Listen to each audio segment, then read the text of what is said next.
takes about 2 minutes to learn everything you need to know about generative video AI, and anyone who tells you differently is lying to your face. So let's begin. First, text to video. It's like going to a restaurant. You just say the thing that you want and then you get the thing that you want. If you want to be a little bit more Gucci about it, you can use AI to enhance your prompt. So you say the thing that you want to ChatGPT or something like that and ask it to enhance it, and it's going to use slightly more cinematic language, which may or may not get you better results. The results ultimately depend on luck and which AI you're using. Same as if you're going into a restaurant. You know, if you go to a good quality restaurant, you're going to get better quality results.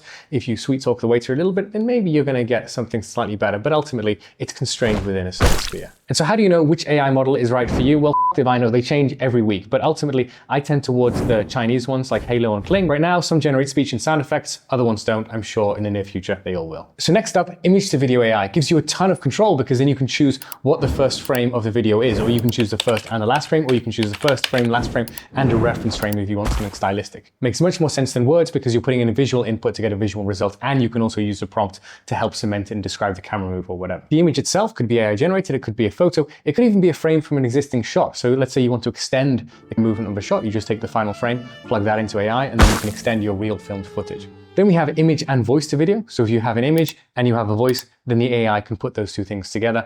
You'll see that in something like podcasting babies. Finally, and what I really hope is the future of AI, is video to video AI. So you just film something or create something in Blender and plug that into the AI. The reason why it's so great is it gives you complete control over the footage, camera movement, rhythm, everything that you might want to control. The downside right now is that for photorealism, the quality isn't there, but it is quite useful for stylized results. So AI, it's so easy to use that you can't fall behind if you're not using it. So don't worry about that. But you can fall behind in developing a filmmaker skill set if you're overly reliant on AI. If you love it, great. If you hate it, I totally understand that. But what I recommend to all my students is at least use it, and use it for something specific, because as soon as you do, you're going to see how limited this tool is. And the whole of AI is in a bubble. And when that bursts, we're going to be left with some tools. And I think those tools are going to be pretty useful if you have a filmmaking skill set. And if you want to see how me and my team are developing AI tools and combining that with traditional filmmaking, then consider joining us at Shoot First.